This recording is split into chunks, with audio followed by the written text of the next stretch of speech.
open enrollment time is traditionally the one time a year that employers get all their employees together to talk about employee benefits.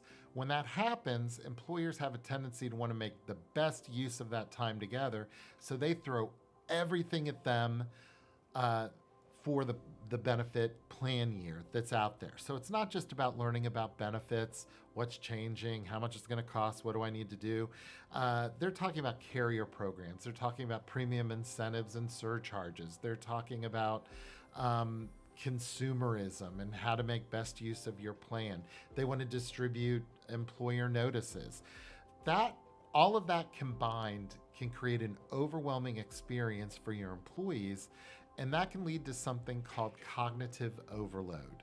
Now, cognitive overload is the theory that in a situation, a person's cognitive resources, such as their attention, working memory, and mental processing capacity, is overwhelmed because of the demands of a task or the number of things that are coming at them at one time.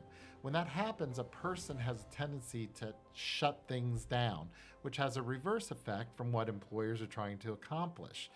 And when this takes place, then their ability to retain and effectively process that information becomes greatly compromised.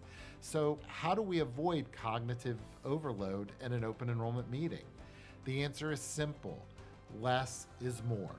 Okay, with cognitive overload, the theory is that at any one point in time, a person can process between 4 and 6 things, retain them, process them, and then be able to apply it in a later setting or situation.